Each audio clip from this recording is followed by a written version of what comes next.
मैं शपथ लेता हूँ कि विद्यार्थी मेरा धर्म है। मानवता की सेवा करना मेरा परम लक्ष्य है। राष्ट्र की उन्नति में मैं सदैव तत्पर रहूंगा।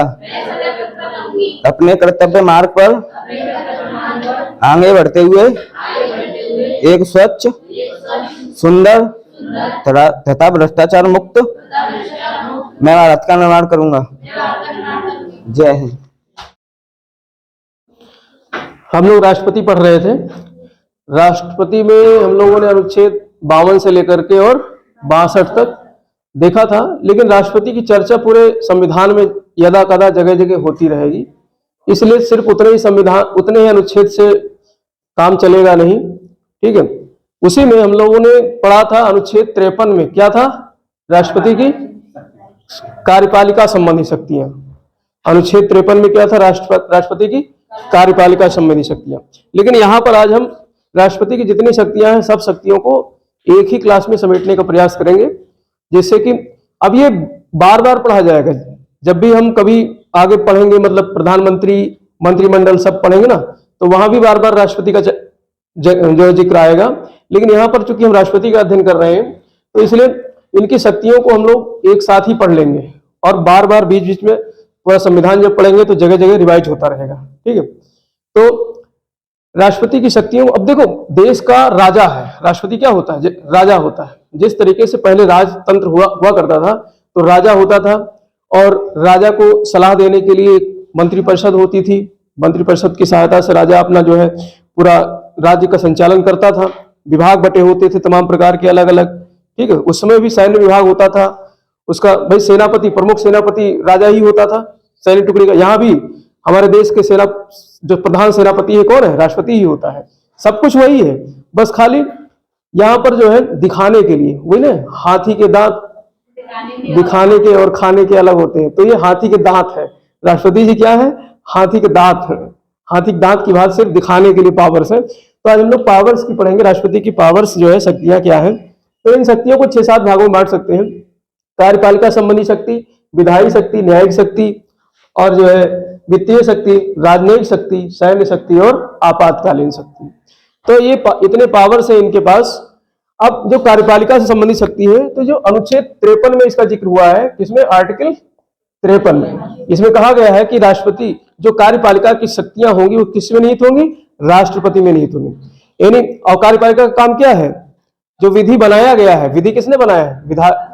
विधायिका ने। तो उस विधि को मतलब लागू करवाना, तो वो सारा काम राष्ट्रपति को होगा। तो उस विधि को लागू करने के लिए एक सरकार का गठन होगा।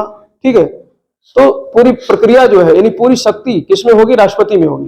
तो राष्ट्रपति क्या करता है? जो विधि बनाई गई विधायिका द्वारा, यहां भी राष्ट्रपति आपको देखने को मिलेगा।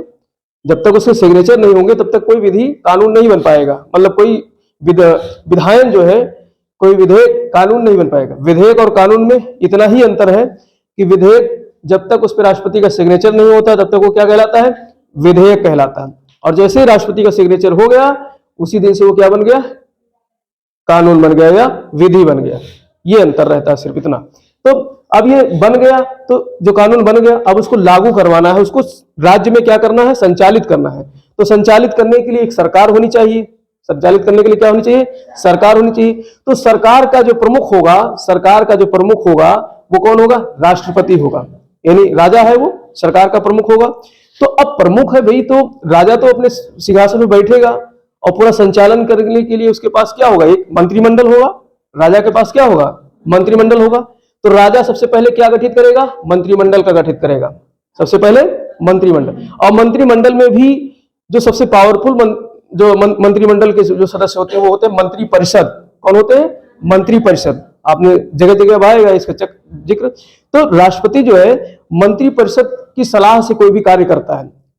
ठीक, कहने को तो ये कहा जाता है, लेकिन वास्तव में कार्य कौन करता है? मंत्रिपरिषद ही करती है। राष्ट्रपति से बोल दिया कि हमको ये करना है, तो राष्ट्रपति मना नहीं करेगा, क्योंकि राष्ट्रपति की पावर्स खाली दिखाने वाले हैं। करेगा कौन? मंत्रिपरिषद। और मंत्रिपरिषद में भी सबसे जो लीडर होता है, सबसे बड़ा कौन होता है? प्रधानमंत्री होता है। मंत्रिपरिषद में भी कौन सबसे बड़ा होता है? मुखिया होता है? प्रधानमंत्री। तो राष्ट्रपति पहले क्या करेगा, संघ सरकार का गठन करेगा। संघ सरकार के गठन करने में वो सबसे पहले क्या करेगा, प्रधानमंत्री की नियुक्ति करेगा। आप कहोगे प्रधानमंत्री की नियुक्ति कैसे करेगा भाई? पहले इलेक्शन होता है, किसका इलेक्शन होता है? लोकसभा का। आम निर्वाचन होता है, आम चुनाव होता है ना।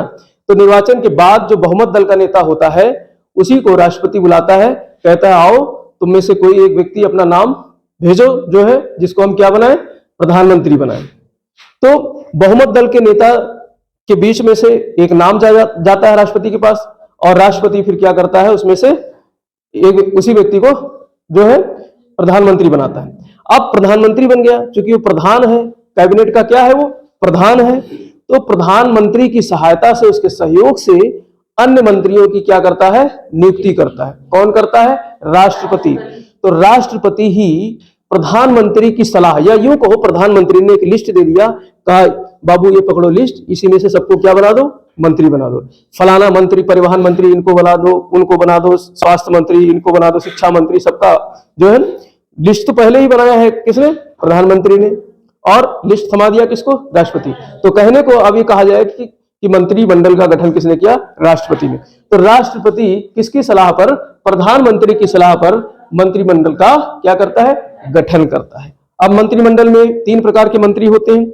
एक कैबिनेट मंत्री, जिसको मैंने बताया जो है कबीना मंत्री या कैबिनेट मंत्री, जो सबसे पावरफुल मंत्री होते हैं, यानी स्वतंत्र, उनके पास सारे विभाग स्वतंत्र होते हैं। और एक राज्य मंत्री होता है और एक उप मंत्री होता है। तो सबसे पावरफुल जो मंत्री होता है वो कैबिनेट मंत्री होता है, या जिसको हिंदी में कहते हैं मंत्री परिषद, मंत्री परिषद। ठीक, तो मंत्रिमंडल का गठन कर दिया। अब इसके अलावा सरकार चलाने के लिए एक महान्यायवादी होता है। ये सब हम आगे पढ़ेंगे, इस पे एक अलग से ही टॉपिक है।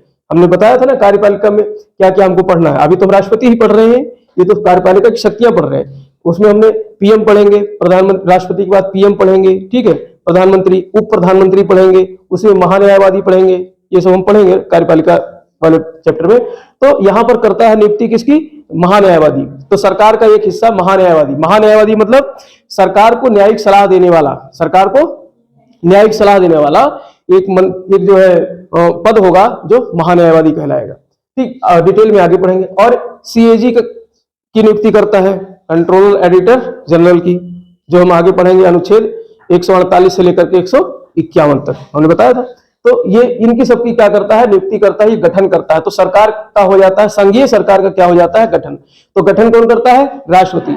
और ये किसके अंतर्गत आता है, कार्यपालिका। तो ये राष्ट्रपति की कौन सी शक्ति है, कार्यपालिका। भाई सरकार का पूरा गठन कर रहा है, सरकार का काम क्या है, पूरी कार्यपालिका को चलाना, पूरी कार्यपालिका को चलाना। तो कार्यपालिका की शक्ति ये होगी। इसके अलावा अन्य नियुक्तियां भी करता है राष्ट्रपति। जैसे राज्यों में राज्यपाल की नियुक्ति करता है। राज्यों में भाई राज्य कोई तानाशाह ना हो सके। राज्य में क्या होते हैं, मुख्यमंत्री होते हैं, लेकिन मुख्यमंत्री कभी हो सकता है तानाशाह हो जाए, तो इसीलिए एक रस्सी बांध दी गई है राज्यपाल के रूप में कि बेटा राष्ट्रपति से जुड़े रहोगे। हर राज्य को क्या किया है, एक रस्सी से, जैसे मान लो यहाँ पर जो है ये दिल्ली है, इंडिया में जो है, ठीक है, यहाँ दिल्ली है, ये और थोड़ा सा ऊपर ये दिल्ली है। ठीक, अब इस दिल्ली से सभी राज्यों को जोड़ दिया गया है। सभी राज्यों को, चाहे जो है आपका उत्तराखंड हो, उत्तर प्रदेश हो, बिहार हो, ठीक है, दक्षिण के राज्य हो, पश्चिम के राज्य हो, ठीक, उत्तर के राज्य हो, सबको जो है, या फिर पश्चिम के राज्य हो, सबको किससे जोड़ दिया गया है, राज्यपाल नामक धागे से। राज्यपाल नामक धागे से सभी में, जैसे जिस प्रकार से केंद्र में राष्ट्रपति की शक्तियां होती हैं, उसी से मिलती जुलती राज्यों में शक्तियां किसकी होती हैं, राज्यपाल की। लेकिन राष्ट्रपति का चुनाव होता है, अप्रत्यक्ष चुनाव होता है, लेकिन राज्यपाल का चुनाव नहीं होता है। ये अंतर होता है। राज्यपाल का अगर चुनाव कराने लगे तो बहुत खर्चा आएगा। राष्ट्रपति का ही निर्वाचन कराने में दिक्कत होती है। और पता चला राज्यों में विधानसभाओं का चुनाव होता है, सब होता है, फिर पता चले उसमें राज्यपाल का भी चुनाव कराने लगो तो पैसा, इस पे बहुत बहस होती है लोग जो है विद्वानों के बीच कि राज्यपाल को भी अगर देखो क्यों नहीं किया गया है। यहाँ पे समझने की बात, भाई मुख्यमंत्री और उसके मंत्रिमंडल का गठन होता है किससे, निर्वाचन के बाद, चुनाव के बाद। तो अगर राज्यपाल का भी चुनाव कराने लगोगे तो फिर अंतर क्या रह जाएगा, फिर दोनों चुनी हुई सरकार करेंगे, फिर वो भी, उसके पास भी पावर ज्यादा हो जाएगा। फिर राज्यपाल भी कहेगा हम भी जनता से ही बीच से आए, चुन करके आए हैं, निर्वाचित होकर के आए।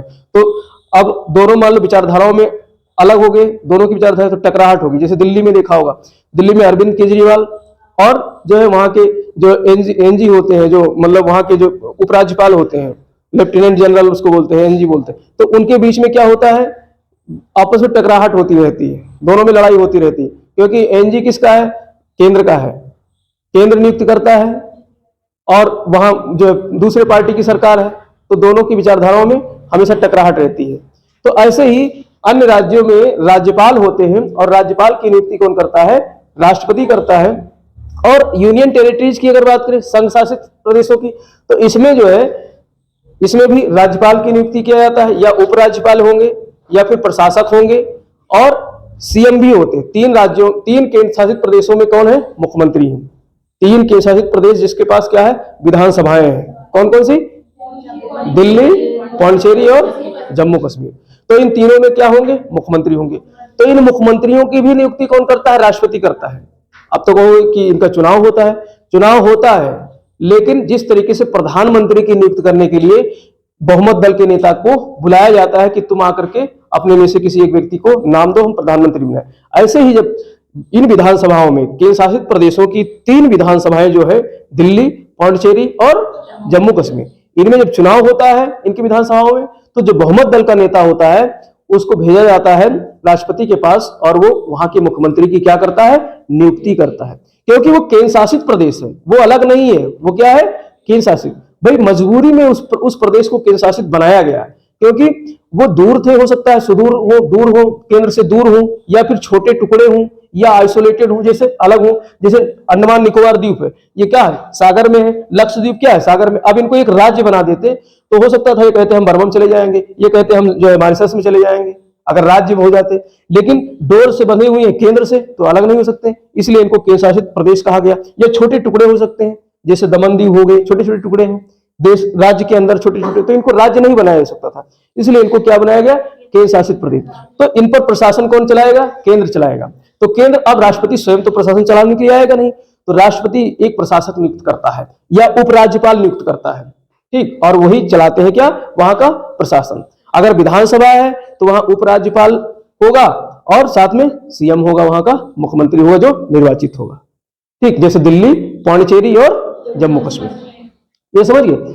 और इसके अलावा सुप्रीम कोर्ट और हाई कोर्ट के जजों की नियुक्ति करता है, सुप्रीम कोर्ट और हाई कोर्ट के जजों की, मुख्य न्यायाधीश की नियुक्ति करता है, और अन्य न्यायाधीशों की सबकी नियुक्ति कौन करता है?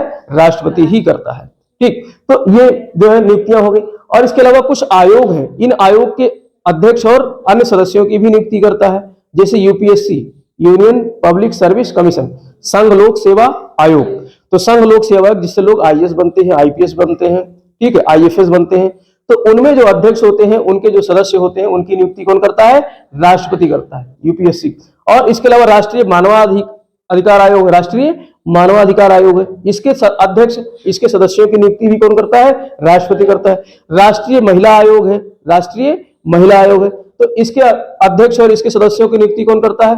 राष्ट्रपति करता है। इसी प्रकार से राष्ट्रीय अनुसूचित जाति आयोग है, राष्ट्रीय अनुसूचित जनजाति आयोग है, राष्ट्रीय अन्य पिछड़ा वर्ग आयोग है, ये सब आयोग है ना राष्ट्रीय स्तर के, तो इनके अध्यक्षों को ही और इनके सदस्यों की नियुक्ति कौन करता है? राष्ट्रपति करता है। इसी प्रकार से राष्ट्रीय अल्पसंख्यक आयोग है, राष्ट्रीय अल्पसंख्यक आयोग, अल्पसंख्यक जैसे मुस्लिम अल्पसंख्यक है, तो जैन अल्पसंख्यक है, तो उन सबको देखने के लिए एक राष्ट्रीय अल्पसंख्यक आयोग बनाया गया है, तो उसकी नियुक्ति भी, उसके अध्यक्षों की नियुक्ति, सदस्यों की नियुक्ति कौन करता है?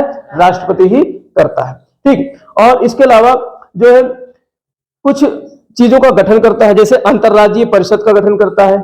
इसके अलावा कुछ क्षेत्र है, जैसे अनुसूचित क्षेत्र, अनुसूचित जनजाति और अनुसूचित जाति, मतलब क्षेत्र को, किसी क्षेत्र में अनुसूचित जातियां ज्यादा रह रही हैं, तो उन क्षेत्रों को क्या करें? निर्धारित करना कि ये क्षेत्र अब कैसे होगी? अनुसूचित क्षेत्र होगी, और इस अनुसूचित क्षेत्र में राष्ट्रपति अपने हिसाब से प्रशासन चलाएगा। जैसे कोई पिछड़ा इलाका है, वहां के लोग ज्यादा जो है बैकवर्ड है, जंगली इलाके में है या किसी पर्वतीय क्षेत्र में है, तो उनको क्या घोषित कर सकता है राष्ट्रपति? अनुसूचित एरिया घोषित कर सकता है। शेड्यूल ट्राइब्स में या शेड्यूल कास्ट में या शेड्यूल ट्राइब्स में उसको घोषित करके वहां का प्रशासन राष्ट्रपति चला सकता है।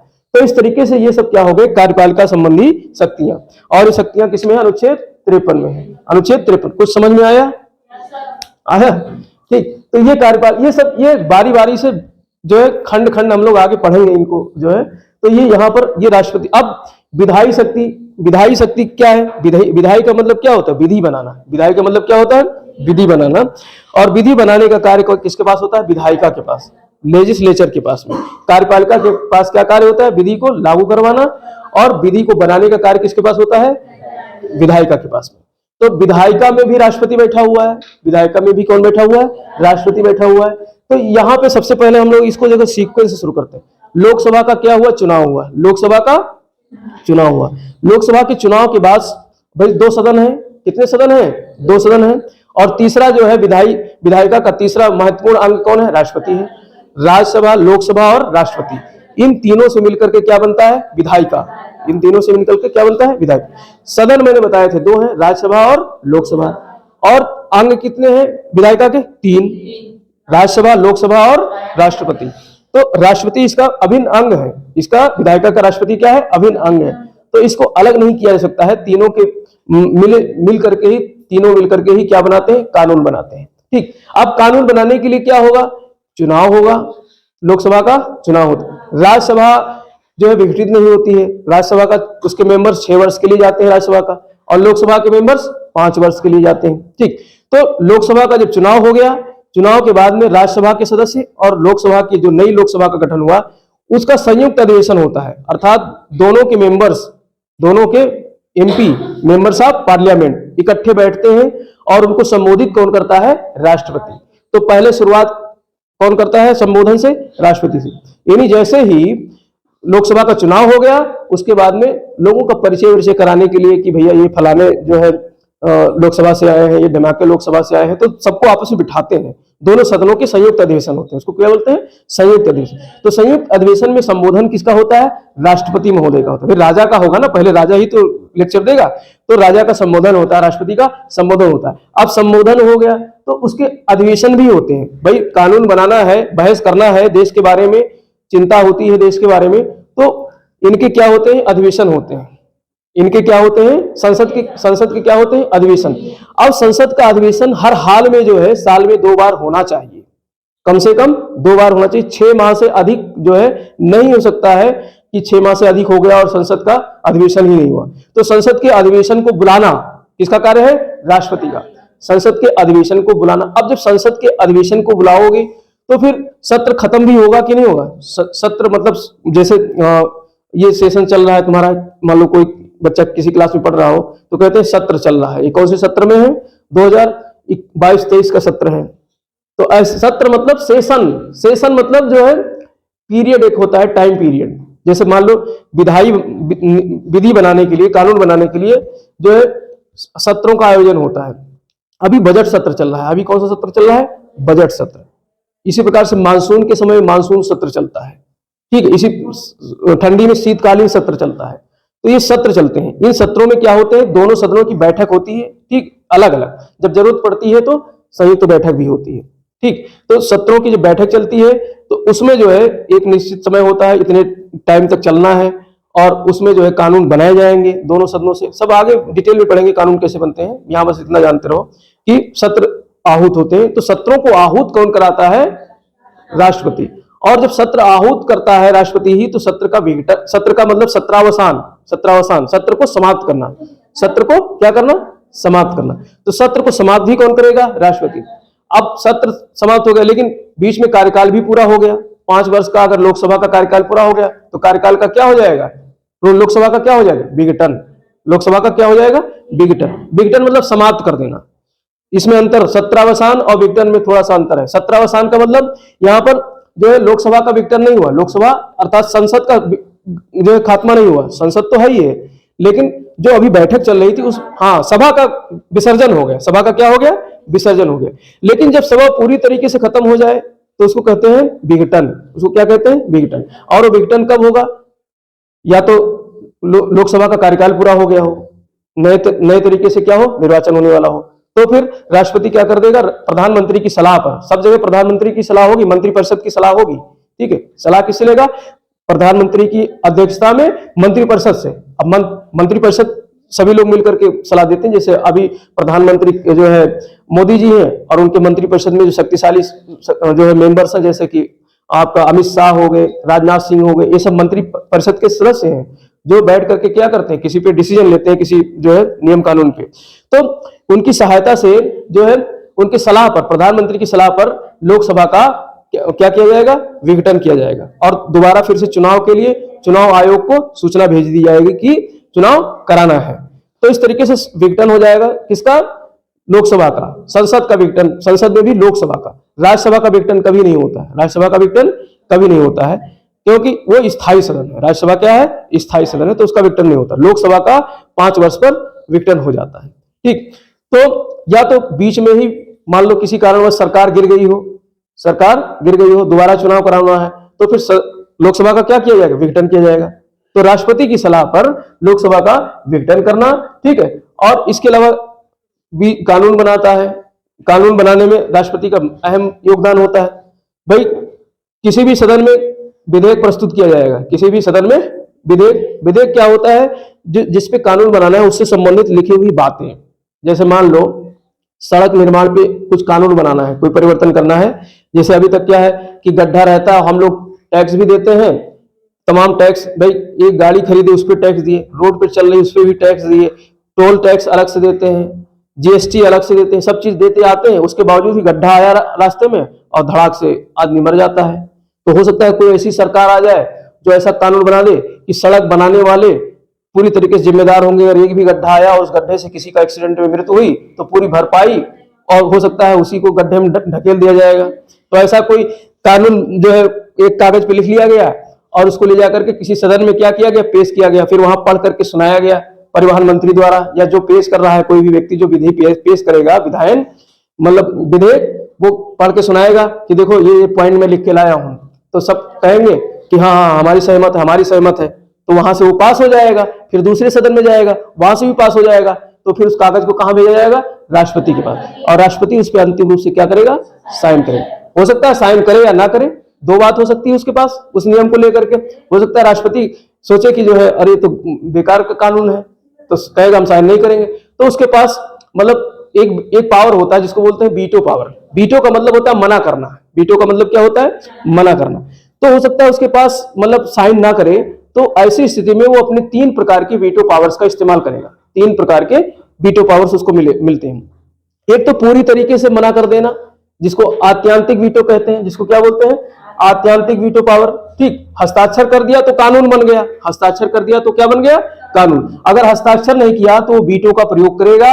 वीटो में एक होता आत्यांतिक, एब्सोल्यूट वीटो पावर, एक होता है एब्सोल्यूट वीटो पावर, जिसका मतलब होता है पूरी तरीके से क्या कर देना, मना कर देना, पूरी तरीके से। हाँ, और दूसरा होता है निलंबनकारी, दूसरा क्या होता है, सस्पेंशन वीटो, दूसरा होता है सस्पेंशन। इसमें कहता है भैया ऐसा है, इसको दोबारा ले जाओ अपने घर मतलब सदन में, और फिर से इस पे पढ़ो और कुछ पॉइंट सुधार करो, कुछ क्या करो इसमें, सुधार करो इस पे जो है, तो उसको रिटर्न कर देता है पुनर्विचार के लिए। उसको क्या कर दिया राष्ट्रपति ने, पुनर्विचार के लिए। अब जब पुनर्विचार होकर के दोनों सदन से फिर से पारित होकर आएगा तो राष्ट्रपति उस पर चिरैया बैठाएगा ही बैठाएगा, क्योंकि राष्ट्रपति क्या है, हाथी का दांत है, तो उस पर चिरैया उसको बैठाना ही पड़ेगा। ठीक, तो निलंबनकारी है। और कभी कभी क्या होता है कि ससुरा ये जेब में धर लेता है, उस पर्चे को उठा करके कहां धर लेगा, जेब में धर लेगा। तो इसको कहते हैं जेबी वीटो, इसको क्या कहते हैं, जेबी। अर्थात कोई जो है कानून आया और उस कानून को वापस भी नहीं किया और ना तो सिग्नेचर किया, ना वापस किया और ना ही सिग्नेचर किया, उसको उठा के अपने मेज के ड्रायर में डाल दिया, तो उसको कहते हैं जेबी पावर, उसको कहते हैं जेबी पावर। तो इसके बारे में बहुत ज्यादा जो है वो नहीं है, लेकिन इसका इस्तेमाल हमारे ज्ञानी जैल सिंह ने किया था। जब राष्ट्रपति थे ज्ञानी जैल सिंह, तो भारतीय डाक अधिनियम आया था, 1986 की बात है शायद। तो भारतीय डाक अधिनियम के अंतर्गत उस मतलब अधिनियम को उन्होंने जेब में डाल लिया था, अर्थात उसको ना तो पुनर्विचार के लिए वापस भेजा और ना ही सिग्नेचर किया। तो तभी से वो प्रचलन में है, जेबी वीटो तभी से प्रचलन में है। तो जेबी वीटो का प्रयोग कर सकता है राष्ट्रपति। ठीक है, तो इस तरीके से 3 प्रकार के वीटो हैं राष्ट्रपति के पास, 3 प्रकार के वीटो हैं। एब्सोल्यूट, आत्यंतिक मतलब पूर्ण वीटो, यानी पूरी तरीके से मना कर देना कि भैया हम सिग्नेचर नहीं कर रहे हैं। ठीक, और निलंबनकारी अर्थात ले जाओ भैया, दोबारा से विचार करके फिर से लेके आओ। और जेबी मतलब जेब में धर लेगा राष्ट्रपति, कहेगा कुछ नहीं हम जानते ही नहीं, लाओ जेब में घुस लिया। ठीक, तो इसको जेबी वीटो कहते हैं। ठीक, और कभी कभी क्या होता है कि मान लो कोई भी एक, भाई कानून कब बनते हैं, जब सदन चल रहे हो, जब सदन की बैठक हो रही हो। ठीक, जब सदन की बैठक हो रही हो, सत्र चल रहे हो तो कानून बनते हैं। और मान लो किसी कारणवश कोई इमरजेंसी कानून बनाना हो और सदन नहीं चल रहा हो, कोई एक सदन चल रहा हो, नहीं चल रहा हो, मान लो एक ही सदन चल रहा हो और कानून तो दोनों सदन से बनते हैं, एक सदन चल रहा हो दूसरे सदन की बैठक नहीं हो रही हो, तो भी ऐसी स्थिति में कानून अगर बनाना है तो राष्ट्रपति क्या लाता है? अध्यादेश। राष्ट्रपति क्या जारी करता है? अध्यादेश। यह अध्यादेश उसी तरीके से जैसे सम्राट अशोक जारी करते थे, ठीक, तो राष्ट्रपति क्या जारी करेगा? अध्यादेश। अध्यादेश को ही, अध्यादेश एक तरीके का कानून है, एक तरीके क्या है? कानून है, जो किसने नहीं बनाया है? संसद ने अभी नहीं बनाया है, सिर्फ किसने बना दिया? राष्ट्रपति ने। पहले तो राष्ट्रपति बनाता है, बनाता कौन है? सरकार बनाती है, प्रधानमंत्री और उसके मंत्रिपरिषद के सदस्य बनाते हैं, लेकिन नाम किसका चलेगा? राष्ट्रपति का। तो कोई ऐसे समय, मतलब जैसे कोरोना आ गया और अचानक मतलब सदन चल नहीं रहा है कोरोना की वजह से, तो कोई कानून बनाना है सरकार को, तो सरकार क्या करेगी? राष्ट्रपति की सलाह, राष्ट्रपति के सहयोग से, और क्या लेके आएगी? अध्यादेश। और इसको आर्टिकल 123 में दर्शाया गया, 1 2 3 आर्टिकल किसमें है?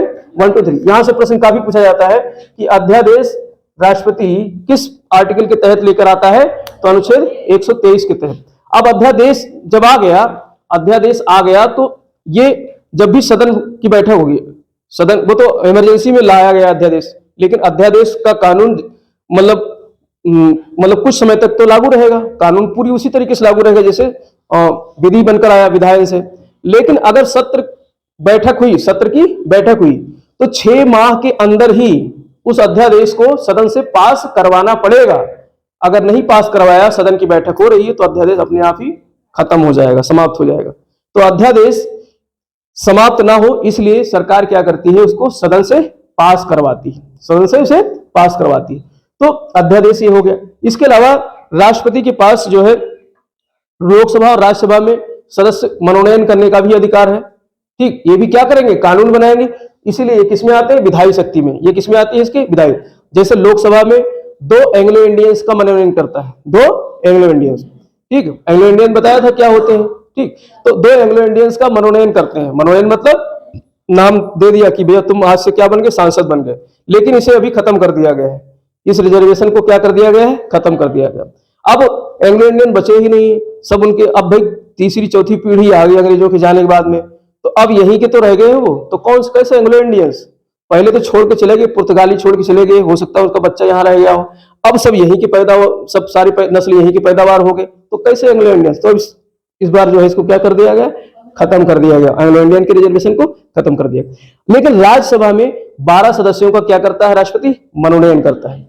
राज्यसभा में 12 सदस्यों का मनोनयन करता है। साहित्य के क्षेत्र से हो सकते हैं, कला के क्षेत्र से हो सकते हैं, विज्ञान के क्षेत्र से हो सकते हैं, खेल के क्षेत्र से हो सकते हैं, जैसे सचिन तेंदुलकर, रेखा भी, हेमा मालिनी तो यहाँ से है सांसद, शायद मथुरा से, रेखा थी एक बार जो है, तो राज्यसभा की सदस्य थी। तो वो रेखा किस क्षेत्र से है? कला क्षेत्र से हैं, ठीक, और सचिन किस क्षेत्र से थे? खेल के क्षेत्र से थे। तो इनको मौका इसलिए दिया जाता है कि ये सब जो है मतलब एक विशिष्ट वर्ग से लोग आते हैं, भाई अपना योगदान कर रहे हैं उस क्षेत्र में, कला के क्षेत्र में, खेल के क्षेत्र में, देश का नाम बढ़ा रहे हैं, तो इनको मौका मिलना चाहिए। तो ऐसे 12 व्यक्तियों को राष्ट्रपति क्या करता है? मनोनीत करता है कि आप जो है राज्यसभा में आकर के बैठो, आपको पूरी विशेष वो पूरा फैसिलिटी मिलेगी जो एक सांसद को मिलती है, तो उसको मनोनयन किया। तो ये अब ये सब क्या करेंगे? कानून बनाएंगे वहां जाकर के। तो इसीलिए इनको, ये राष्ट्रपति की कौन सी शक्ति है? विधायी शक्ति, ठीक, ये 2 महत्वपूर्ण शक्ति थी। अब न्यायिक शक्ति की बात करते हैं। न्यायिक शक्ति में राष्ट्रपति को क्षमादान की शक्ति प्राप्त है। किसी व्यक्ति को अगर मान लो फांसी की सजा हो गई है और वो व्यक्ति जो है फांसी की सजा रुकवाना चाहता है, या उसे मतलब रुकवाना क्या, उसको निलंबित करवाना चाहता है फांसी की सजा को, कोर्ट ने फांसी की सजा सुना दी, तो वो व्यक्ति क्या कर सकता है? जो है लेटर लिखेगा किसको? राष्ट्रपति के लिए, ठीक, और राष्ट्रपति से क्षमादान की याचना करेगा कि हमारे इस मृत्युदंड को आजीवन कारावास में बदल दो। मतलब ऐसा थोड़ी नहीं कि छोड़ दिया जाएगा, जेल से तुम जाओ, तुम्हारी फांसी की सजा है, माफ कर दिया, तुम घर जाओ लुटिया लेकर के, नहीं, आजीवन कारावास में बदला जा सकता है। तो ये सिर्फ शक्ति किसको प्राप्त है? राष्ट्रपति को। तो क्षमादान, या फिर कोई लंबी सजा पाया हुआ है, उसकी सजा को क्या किया जा सकता है? कम करवाया जा सकता है, तो लघुकरण, मतलब उसकी सजा का लघुकरण हो सकता है। तो क्षमादान की शक्ति है, और ये किससे संबंधित है? न्यायिक शक्ति है। ये किसे? न्यायिक। इसके अलावा सुप्रीम कोर्ट से सलाह लेने की शक्ति है उसके पास में। किसी मैटर पर, देश के किसी मतलब कानूनी मैटर पर सलाह लेगा कौन? राष्ट्रपति। किससे? सुप्रीम कोर्ट से। हाई कोर्ट से नहीं लेगा, किससे लेगा? सुप्रीम कोर्ट से। तो सुप्रीम कोर्ट से देश के किसी न्यायिक मामले पर सलाह लेगा जो है राष्ट्रपति। अब सलाह माने या ना माने, सलाह का मतलब ये थोड़ा नहीं होता है कि सलाह जबरदस्ती मानना है, सलाह हमारे माने या ना माने। तो राष्ट्रपति सलाह माने या ना माने ये उसकी मर्जी पर है। इसके अलावा राष्ट्रपति जो है हाई कोर्ट और सुप्रीम कोर्ट के जजों की नियुक्ति भी करता हो, तो पहले बता दिए थे, तो ये भी न्यायिक के अंतर्गत आ जाता है। हाई कोर्ट, सुप्रीम कोर्ट और हाई कोर्ट के जजों की नियुक्ति करना, और इसके अलावा हाई कोर्ट के जज इधर उधर भेजना यानी ट्रांसफर करना, स्थानांतरण करना। जैसे उत्तर प्रदेश इलाहाबाद हाई कोर्ट के जज हैं, उनको उठाकर उत्तराखंड भेज देना, उत्तराखंड वाले को, या उत्तराखंड के जो है जो कोई जज है, वरिष्ठ जज है, उसको उठा करके कहाँ भेज देना? सुप्रीम कोर्ट भेज देना। तो ये सब काम कौन करता है? राष्ट्रपति करता है। तो राष्ट्रपति के ये सब क्या है? न्यायिक कार्य है। ये सब क्या है? न्यायिक शक्ति। वित्तीय शक्ति की बात करें तो तीन चीजें देखने को मिलती हैं। हर महीने, हर साल जो है वित्तीय बजट आता है। हर साल क्या आता है? बजट। बजट का मतलब होता है आय और व्यय। आय और व्यय का जो है रूपरेखा, आय और व्यय की रूपरेखा को क्या कहते हैं? बजट। कितना आया और कितना गया, उसी को क्या कहते हैं? बजट। तो अब बजट राष्ट्रपति के नाम से ही प्रस्तुत किया जाता है। बजट राष्ट्रपति के, अब भाई राजा आदमी है तो बजट लेके थोड़े नहीं जाएगा, ना बनाएगा। तो राजा क्या करता है, यानी राष्ट्रपति जो है बजट मंत्रिपरिषद की सहायता से तैयार करवाता है। अब मंत्रिपरिषद में भी एक मंत्रालय होता है वित्त मंत्री का, तो वित्त मंत्री मोस्टली क्या करता है? पूरा बजट तैयार करता है और वो फिर थैला लेकर के जाता है और सदन में प्रस्तुत करता है। तो राष्ट्रपति के नाम से ही बजट प्रस्तुत किया जाता है। और कौन करता है? वित्त मंत्री। अगर वित्त मंत्री का मंत्रालय प्रधानमंत्री के पास है तो प्रधानमंत्री पेश करेगा, ठीक है, लेकिन राष्ट्रपति स्वयं थोड़े नहीं जाएगा, लेकिन नाम किसका चलेगा? राष्ट्रपति का। तो बजट को प्रस्तुत करवाना, अब जैसे आप 1 फरवरी को बजट प्रस्तुत होता है, ठीक है, तो डेट भी याद रखना, करंट कब आता है, अभी फरवरी बीता है ना 1 तारीख, तो उस दिन क्या होता है? बजट जो है प्रस्तुत किया गया, ठीक, वित्तीय वर्ष के लिए। अब आगे बजट का मतलब क्या है? आगे जो खर्चे होंगे, आमदनी होगी, उसका पहले से ही ब्यौरा बना के रख लिया गया कि इतना आमदनी यहां से आना है, इतना खर्चा इस क्षेत्र में करना है, ठीक। तो ये सब बना करके प्रस्तुत कर दिया गया है, ठीक। तो ये जो है इसको बजट कहते हैं। और इसके अलावा एक निधि होती है आकस्मिक, मैंने पढ़ाया था ना, संचित निधि। राष्ट्रपति की सैलरी किससे मिलती है? संचित निधि से। राष्ट्रपति की सैलरी किससे मिलती है? संचित निधि। और एक निधि होती है आकस्मिक निधि, उसमें भी पैसा होता है, फंड होता है। मान लो कहीं बाढ़ आ गई या कहीं दिक्कत हो गई, कुछ कोरोना से एकदम बिल्कुल बहुत प्रॉब्लम आ गई और अब पैसा निकालना है संचित निधि से, तो भाई संसद की आवश्यकता होगी ना, संसद कानून बनाएगा तब पैसा निकलेगा, तब तक पता चलेगा आग लगी है या कोरोना मर रहे तो मरते रहेंगे। तो एक निधि बनाई गई है आकस्मिक निधि, आकस्मिक नाम ही है इमरजेंसी फंड। तो इमरजेंसी फंड से पैसा तुरंत निकाला जाएगा और वो किसके नाम से निकलेगा? राष्ट्रपति के नाम से। तो राष्ट्रपति के नाम से अब आकस्मिक निधि का पैसा आकस्मिक इमरजेंसी में खर्च किया जाएगा, ठीक। तो इसलिए आकस्मिक निधि पर किसका अधिकार होता है? राष्ट्रपति का, ठीक। तो राष्ट्रपति आकस्मिक निधि का एक तरीके से उसके नियंत्रण में होता है आकस्मिक निधि। और इसके अलावा वित्त आयोग का गठन करता है राष्ट्रपति। किसका गठन करता है? वित्त आयोग का गठन करता है, ठीक। तो ये उसके क्या है? वित्तीय पावर्स है। राजनयिक पावर, राजनयिक का मतलब होता है विदेशों से हमारा संबंध, विदेशों से हमारा जो है डिप्लोमेटिक जो है रिलेशनशिप। राजनयिक मतलब होता है डिप्लोमेटिक, कूटनीतिक संबंध विदेशों से। अब कूटनीतिक संबंध विदेशों से कैसे स्थापित होंगे? तो या मान लो हमारे देश के जो है प्रतिनिधि गए दूसरे देश में, वहां वार्तालाप करना है किसी बात पर, मान लो कोई खरीदारी करनी है, कोई सैन्य उपकरण खरीदना है, जैसे फ्रांस से हमको मंगाना है जो है लड़ाकू विमान, या रूस से हमको खरीदना है, तो हमारे यहाँ के प्रतिनिधि जाएंगे, वहां के लोगों से बात करेंगे, वहां की सरकार से बात करेंगे। तो बात करेंगे तो यहाँ के प्रतिनिधि किसके नाम से बात करेंगे? राष्ट्रपति के नाम से बात करेंगे। फिर जो समझौता होगा, जो संधि होगी, जो समझौता होगा, वो राष्ट्रपति के ही नाम से समझौता किया जाएगा। कि काम तो मंत्रिमंडल के सदस्य कर रहे हैं और नाम किसका चल रहा है? राष्ट्रपति का। तो विदेशी संबंध जितने भी स्थापित होंगे किसके नाम से स्थापित होंगे? राष्ट्रपति। अब विदेशी संबंध अच्छा बना रहे पहले, इसलिए भारत में सबसे पहले जो है मैसूर का शासक टीपू सुल्तान, सुना है ना, हैदर अली और टीपू सुल्तान। तो टीपू सुल्तान ने सबसे पहले राजदूत जो है भेजे थे भारत से, राजदूत भेजे थे, पढ़ाया मैंने, ठीक। तो इसी तरीके से भारत में जो है अन्य देशों से हमारे संबंध अच्छे बने रहे, तो क्या करते हैं? भारत से हम क्या भेजते हैं? राजदूत, अन्य देशों को राजदूत। तो भेजने का काम कौन करता है? राष्ट्रपति। राजदूतों की नियुक्ति और उनको भेजने का कार्य कौन करता है? राष्ट्रपति। अब राजदूत होते कैसे कौन होते हैं? तो ये बहुत पढ़े लिखे आदमी होते हैं, जैसे तुम तैयारी कर रहे हो ऐसे वो तैयारी करते हैं और यूपीएससी उनको सिलेक्ट करता है और वो उनको कहते हैं आईएफएस। क्या बोलते हैं? I Indian foreign services, Indian foreign services, भारतीय विदेश सेवाएं, भारतीय विदेश सेवाएं। इससे जो है व्यक्तियों की, पहले ये बहुत क्रेज में था, पहले लोग डीएम नहीं बनना चाहते थे, पहले आईएफएस को नंबर 1 भरते थे, क्योंकि विदेश जाएंगे सीधे जो है वहां के प्रधानमंत्री, वहां के राष्ट्रपति से बैठक होती है ना ऐसे व्यक्तियों की, और एक बढ़िया फर्स्ट क्लास जो है, जैसे मान लो जो है रूस गए यहाँ का जो है व्यक्ति, तो रूस के मॉस्को जो वहां की राजधानी है, राजधानी में वही राष्ट्रपति के बगल में ही बंगला हो जाता है, वहीं रहते हैं, तो बड़ा क्रेज होता है ऐसी नौकरियों में। ठीक, तो अब उसको भेजेगा कौन? तो राष्ट्रपति भेजता है। तो इसको आईएफएस, तो ये क्या होते हैं? जो है राजदूत होते हैं, राजदूत कहलाते हैं। ठीक, तो राजदूत को भारत से बाहर भेजना ये काम किसका है? राष्ट्रपति का। और विदेश से अब विदेश भी तो भारत से संबंध स्थापित करना चाहेगा, तो विदेशी राजदूत भारत में होंगे। ये सब राजदूतों के दूतावास, कहते हैं ना दूतावास, जहां पर दूत रह रहे हों।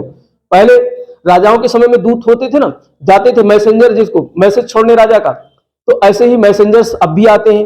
वो क्या करते हैं? आकर के रहते हैं, उनके लिए यहाँ आवास होती है, उनको रखा जाता है बाकायदा, तो वो भारत के मैसेज को अपने देश में भेजते रहते हैं, इसीलिए उनको राजदूत बोलते हैं, मैसेंजर बोलते हैं।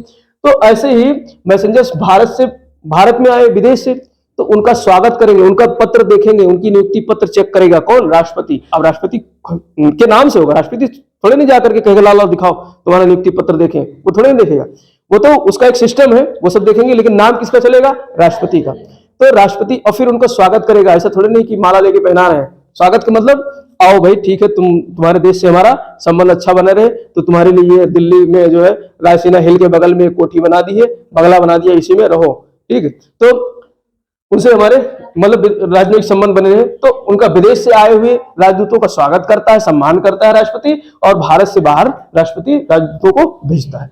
तो ये सब कैसे हो गए? राजनयिक संबंध हो गए। ये सब कैसे संबंध हो गए? राजनीतिक। सैन्य शक्ति की बात करें तो राष्ट्रपति जो है तीनों सेनाओं का मुख्य सेनापति होता है, चीफ कमांडर होता है। तीनों सेनाओं का क्या होता है? चीफ कमांडर होता है, मुख्य सेनापति होता है। और तीनों सेनाओं के सेनाध्यक्षों की नियुक्ति कौन करता है? राष्ट्रपति। जैसे थल सेनाध्यक्ष, वायु सेनाध्यक्ष और जल सेनाध्यक्ष। ये देखना, नेट पे सर्च करना कौन वर्तमान में इस समय थल सेनाध्यक्ष है, कौन जल सेनाध्यक्ष है, कौन वायु सेनाध्यक्ष है, करंट की बात। तो इन तीनों सेनाओं के अध्यक्षों की नियुक्ति भी कौन करता है? राष्ट्रपति महोदय करते हैं। आपातकालीन शक्ति की बात करें, ये इस पे पूरा एक अलग से टॉपिक ही हम लोग पढ़ेंगे सब। ठीक है, तो 3 प्रकार की आपातकालीन शक्तियां राष्ट्रपति को मिली हुई, अनुच्छेद 352 के तहत, अनुच्छेद 356 के तहत, अनुच्छेद 360 के तहत। अनुच्छेद 352 ये कहता है कि भारत में राष्ट्रीय आपात की स्थिति लागू हो सकती है। भारत में राष्ट्रीय 3 आधार पर, कितने आधार पर? 3 आधार। युद्ध, अगर मान लो किसी देश से युद्ध हो रहा है, या किसी देश ने बाहरी आक्रमण कर दिया, देश पर क्या कर दिया? आक्रमण कर दिया, या भारत के अंदर ही जो है विद्रोह शुरू हो गया। क्या शुरू हो गया? सशस्त्र विद्रोह, लेकर जो है आपस में ही तीर कमान भरचे भालू सब निकाल लिए और मारपीट करने लगे, तो सशस्त्र विद्रोह। तो ऐसे स्थिति में राष्ट्रपति 352 अनुच्छेद के अंतर्गत क्या करता है? राष्ट्रपति शासन लागू, वो आपात, राष्ट्रीय आपात की घोषणा कर देता है, राष्ट्रीय आपात की घोषणा कर देता है। अब हम जब पढ़ा रहे थे अनुच्छेद क्या नाम है उसका, मौलिक अधिकार, मौलिक अधिकार में बताया था कि राष्ट्रीय आपात में कौन सा जो है आर्टिकल, कौन सा अधिकार जो है खत्म नहीं होता है, चाहे राष्ट्रीय आपात लागू हो जाए। 21, 20 और 21, 20 और 21 कभी खत्म नहीं होता, और 19 तो अपने आप ही खत्म हो जाता है। तो 352 राष्ट्रीय आपात की बात करता है। 3 आधार है, युद्ध, बाह्य आक्रमण और सशस्त्र विद्रोह। भारत में अभी तक 3 बार राष्ट्रीय आपात की घोषणा हो चुकी है, राष्ट्रपति ने 3 बार। 1962 में जब चीन के साथ हमारा युद्ध हुआ था तब राष्ट्रीय आपात की घोषणा हुई थी। 1971 में जब पाकिस्तान ने आक्रमण किया था तब राष्ट्रीय आपात की घोषणा हुई थी। और प्रधानमंत्री श्रीमती इंदिरा गांधी ने 1975 में जो है आंतरिक अशांति का बहाना लेकर के राष्ट्रीय आपात घोषित कर दिया था 1975 में। तो वो एक काला अध्याय माना जाता है, उसको कहा जाता है भारत के इतिहास में एक काला अध्याय है। तो 1975 में राष्ट्रीय आपात की घोषणा की थी इंदिरा गांधी के समय में। मैंने बताया राष्ट्रपति का नाम चलता है, करता कौन है? मंत्री परिषद के सदस्य करते हैं, प्रधानमंत्री सहित। ठीक, तो 1975। और इसके अलावा 356 में क्या दिया गया है? राष्ट्रपति शासन। अब देखो राष्ट्रीय आपात जो है वो हो गया मतलब इस आधार पे, मतलब एक तरीके से शांति की व्यवस्था भंग हो गई देश के किसी कोने में, तो ऐसा नहीं पूरे देश में लागू हो जाए, कुछ क्षेत्र में भी लागू हो सकता है। ठीक, तो अब जो 356 है, आर्टिकल 356 क्या कहता है? किसी राज्य में लागू होगा। ये किस में लागू हुआ? राज्य। जब राज्य की संवैधानिक सरकार विफल हो जाए, जैसे उत्तर प्रदेश में योगी जी की सरकार है और मान लो किसी कुछ मायनों में सरकार क्या हो जाए? विफल हो जाए, और राज्यपाल लिखित दे दे किसको? राष्ट्रपति को, क्योंकि डोर से बना हुआ है राज्य। किससे बना हुआ? राज्यपाल से। और राज्यपाल की डोर किसके पास है? राष्ट्रपति के पास। तो राष्ट्रपति को लिखेगा राज्यपाल कि उत्तर प्रदेश की शासन व्यवस्था सही ढंग से नहीं चल रही है, तो राष्ट्रपति कहां वो क्या करेगा? वहां पर राष्ट्रपति शासन लागू करेगा उस राज्य में। अब दोनों केंद्र में और राज्य में अगर दोनों जगह एक ही पार्टी की सरकार है तो नौबत नहीं आएगी। दूसरी पार्टी अखिलेश की सरकार होती तो राज्यपाल लिखते रहते कि यहां पर अखिलेश की सरकार विफल हो रही है, ये हो रहा है, राष्ट्रपति शासन लागू की जाए।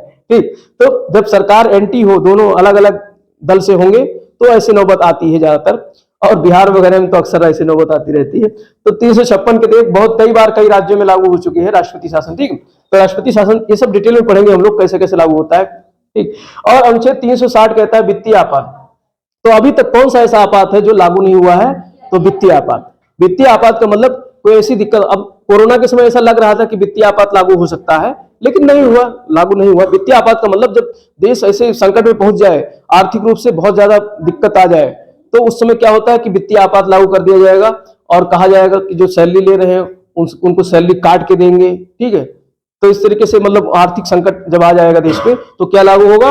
वित्तीय आपात। इससे पाकिस्तान ऐसे जूझ रहा है, वहां पर दाल महंगा हुआ, आटा महंगा हुआ, अब पता चल रहा है सारे सामान महंगे हो गए, सब चीज लूट मार मची हुई है, तो वहां पर जो है बड़ी दिक्कत हो रही पाकिस्तान में। क्योंकि पाकिस्तान हमारे देश से जन्म लेकर गया है और हमसे सीख कर नहीं गया है, तो बर्बाद हो रहा है। अभी हमारे यहाँ से लोगों को बुला ले तो फिर पटरी पे आ जाए, वहां तो जो है अनाप शनाप नेता जो है शासन कर रहे हैं। ठीक, तो इस तरीके से ये राष्ट्रपति की क्या थी? शक्तियां थी। अब इनको बीच बीच में जगह जगह पर ये सब रिवाइज होते रहेंगे, इसलिए आपको ज्यादा टेंशन लेने की जरूरत नहीं है।